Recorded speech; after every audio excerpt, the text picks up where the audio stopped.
Welcome to the WTR Small Cap Spotlight podcast. I'm your host, Tim Gerdeman, Vice Chair and Co-founder and Chief Marketing Officer of Water Tower Research. Welcome to the WTR Small Cap Spotlight podcast. I'm your host, Tim Gerdeman, Vice Chair and Co-founder and Chief Marketing Officer of Water Tower Research. In today's podcast episode, I'm pleased to be joined by Mayo Schmidt, Executive Chairman of Brazil Potash Corporation, NASDAQ ticker symbol GRO. Brazil Potash is a mineral exploration and development company. Its main project, the Autazes Project, located in Brazil, is where the company is developing what looks to be one of the largest potash resources in the world outside of Canada, Russia, and Belarus. Also joining is my WTR equity research colleague, Dmitry Silversteyn. Good morning, gentlemen, and thank you for joining me today. Good morning. Good morning, Tim. Mayo, just to kick things off, would you please tell our listeners about your professional background as well as your role as Executive Chairman of Brazil Potash and what it entails? Yes, Tim, I'd be happy to. Thank you very much. My background was really 30 years of leadership in the global agriculture sector. I'm currently the executive chairman of Brazil Potash, where I provide strategic oversight as we're advancing one of the most significant fertilizer development projects in the world. And going back a little bit, from 2013 to 2021, I held key leadership roles at Nutrien as chairman and also as interim CEO over those years. And during that period, I also chaired the board committee to do a merger of equals between Potash Corporation and Agrium at the time to form the world's largest crop input business, renamed and rebranded as Nutrien. In 2015 to 2018, I was acting as CEO of Hydro One, which is Canada's nuclear and hydroelectric transmission distribution for electricity business. Led the IPO for that business in 2015, and today it's order of magnitude about a $35 billion in Canadian funds, leader in North America in transmission, distribution, and power. And then the year 2000 to 2012, I came in as a CEO to a regional cooperative named Saskatchewan Wheat Pool and built an enterprise today known as Viterra, which spanned 14 countries. We handled 45 million tons of grain and agriculture productions, and we were in seed, crop inputs, including fertilizer manufacturing, retail, grain collection, and processing. That business I led for 12 years and took a $220 million enterprise and sold the business the 12th year for $7.35 billion. Post that transaction, I then joined as chairman of Versacold, which was Canada's cold food storage business. Over that course, I was co-investor and chairman. We bought that business for $500 million and in 18 months sold it for $1.5 billion. So that was my career. And early in my career, I was also a senior leadership role with General Mills and ConAgra, at the time Fortune 50 companies. That's a remarkable background for your current role, so thanks for sharing that. One additional question before I turn it over to Dmitry. For those in our audience who may not be as familiar with Brazil Potash, can you please provide us with a 30,000-foot overview of the company and its corporate strategy? No, I'd be happy to. This is a really remarkable opportunity in the sense that the potash basin that has been identified, which largely is the second largest in the world, is located in market in a country, Brazil, that is the largest producer of agriculture products for export in the world. And they import over 95% of their fertilizer needs.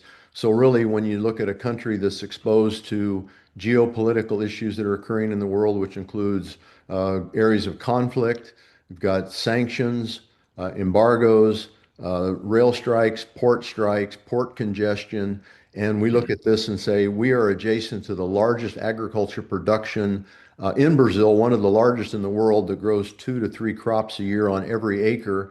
And we have a massive potash find that has been secured and is now being developed for the purposes of food security for the world. Excellent. I always like the old joke for my sell side equity research days when I covered chemicals that God is not making any more arable land anytime soon. So yeah, Brazil is so critical. So with that, Dimitri, I'm going to turn it over to you to ask Mayo a few questions. Thank you, Tim. Thank you. Mayo, thank you again for joining Tim and myself for this discussion, which I think is very important and timely given everything that's going on. Let's kick things off by talking about why Latin America and Brazil in particular is becoming so important as a global supplier of crops, and what are some of the structural advantages and perhaps disadvantages of the ag market in Brazil versus the rest of the world. Well, of the major producing countries in the world, Brazil is the one country that's continuing to expand production. It has one of the best rainfall regions of the world. It has arable land available. It has the necessary ability to export to key countries that are dealing with food security issues. And Brazil has become one of the largest exporters in the world, so the world's become highly dependent on the supply. And when you think about over 820 million people in the world today are faced with food shortages, it becomes a critical supplier. And the fact that Petrobras, going back quite a number of years ago, when drilling for hydrocarbons, which is very similar to our peers in the world, has identified this potash basin. And so we came in and did further subsequent drilling, invested significant capital in proving the supply. And the basin that we've secured is initially 23 years, but we have the ability to expand that production by a multiple over the course of time. So upon development of this, it will supply 17% of all Brazil's potash needs, which is a critical mineral for food production. That's really a good segue into my next question. It takes numerous chemical inputs to grow crops. And I'm not even talking about seeds and equipment, no matter where you are. Can you talk about what exactly is potash? Why is it critical to global food security? And what is the current structure of the global potash market? Yeah, absolutely. So, of course, potash is a fertilizer used to enhance plant growth and development, improve crop yields, retention of water by the plant, and resistance to disease and environmental stresses. So it really is a critical product. And one example that our viewers might be familiar with is when you have bananas and tomatoes, the firmness in those particular fruits and vegetables is created by the potash. So it's a very invaluable resource, not only for the agriculture industry, but also for foods insecurity that exists today across the globe. So, with that as a background, can you speak to why the world needs another potash supplier? It's not like, the market is significantly out of balance. What are the problems that you're trying to solve by developing a resource in Brazil? No, it's a really important question because while one would say the demand for potash is growing at a multiple, there's ample supplies to meet that need should we not have all of the situations that occur, whether they be weather, geopolitical, transportation issues, and things like that. But what's really important about Brazil is they're subjected to this product coming from halfway around the world and is simply a logistics opportunity where we're in market 2 days by backhaul barge to the largest production area in Brazil when the competitor product is coming from 15 to 20,000 kilometers and 110 days shipment around the world, going through repeated storage situations and delays, whether it's rail or port backups. So in market, and we can produce and deliver potash at less than the cost of transportation that our farmers are experiencing today. So we take the view when our farmers win, we win, and we're providing them the lowest cost opportunity for the most critical resource for plant growth in the world today. I appreciate that, Mayo. So, one of the things that kind of surprised me when I attended a fertilizer conference in Miami recently was learning that Brazilian farmers in particular are dealing with extremely high interest rates on their borrowings when they need to fund their working capital. So when you look at the current sort of potash majors and what you just mentioned about being a local resource, how much of a relief would something like that bring to, a farmer that's operating in, let's call it, mid-teens EBITDA margin, but is paying 20% interest on the debt that he needs to fund his purchases ahead of the season?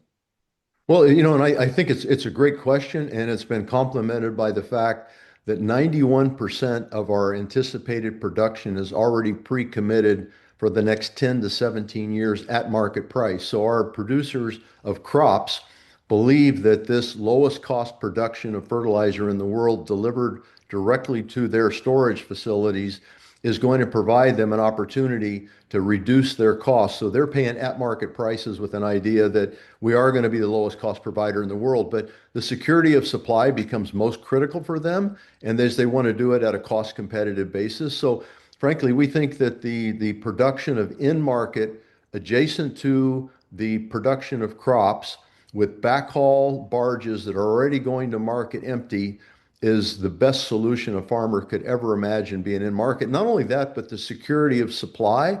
So when you think about today, Russia and Belarus that are under sanctions and tariffs and having difficult getting ocean freight because of insurance issues related to ships being damaged, it puts Brazil in a very strong position for a self-solution for its fertilizer limitations from offshore.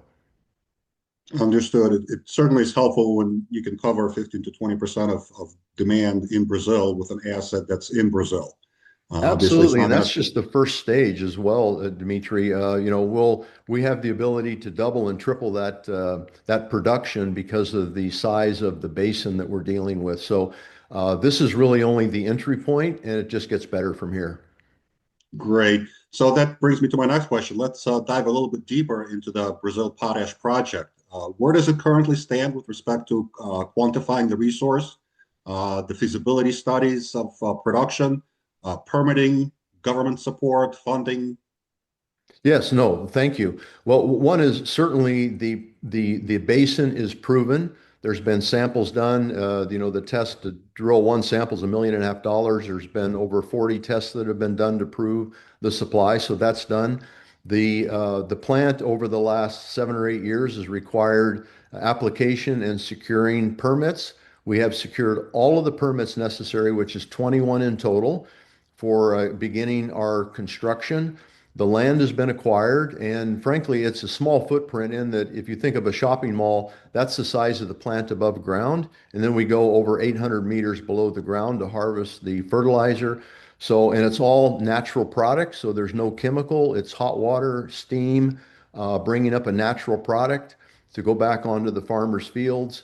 And the other attribute is, of course, we're only 7 kilometers from the Madeira River to load the backhaul. So you could not find a better logistics opportunity in a commodity business in the world today. And I say that with over 40 years of my life has been in the commodity business, and this is the most natural play and opportunity that I've seen to date.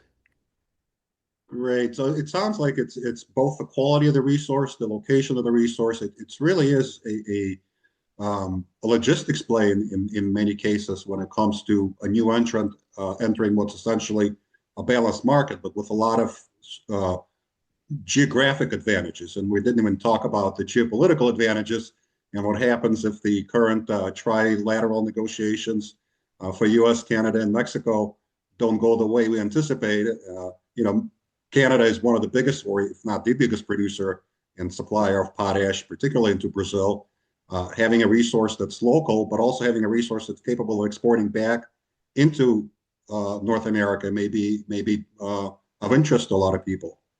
Well, and you make a good point because we can be competitive offshore with this product because we're on the Madeira River and we can load Panamaxes just upriver, which is where the grain is being loaded today. But we won't need to because this is 17% of the supply. The demand will consume largely all that we can produce at the best market prices. And the fact that the producers have given the confidence in us to purchase between 10 to 17 years supply. So we've already covered the producers for the next 10 to 17 years with our supply. So it really is an opportunity where we will set the price of potash in Brazil. And frankly, your other good point, and we could add geopolitical rail strikes, port strikes that come from time to time. So there's a security issue there. You've got the Panama Canal uncertainty that's going on today. You've got the changing tariff, literally events that are changing by the day as to who knows. And the question I ask is, how do you invest in a business with any certainty that is a business that's going to last for 100 years unless you have that security of supply. And that's what we provide to Brazil. And to their credit, the Brazilian government, under both Bolsonaro and Lula, complemented what we're doing by enacting a fertilizer security plan for the country that says we want to become self-reliant on our fertilizer. Great, Mayo. Thank you. In the few minutes we have left, can you kind of go through and highlight for our audience what are sort of the milestones that investors should be looking for in the next, let's say, 12 to 24 months to see how Brazil Potash is performing versus its goals and objectives?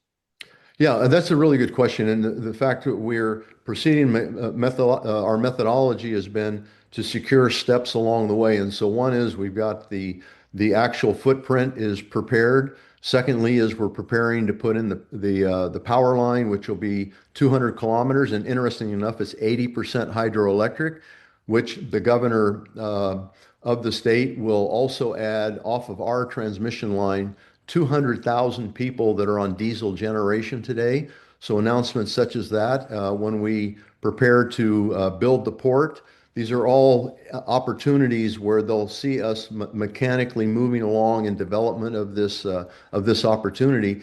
And when you think about the pricing, even if we look at our lowest cost competitor today, and at their cost of production, this business, because of its location and logistics advantage, still makes $650 million in EBITDA.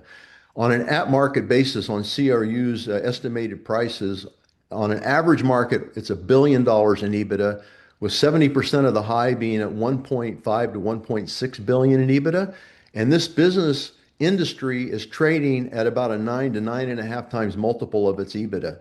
So this business, upon a $2.5 billion outlay, becomes worth on $1 billion EBITDA per year on a 9 times multiple.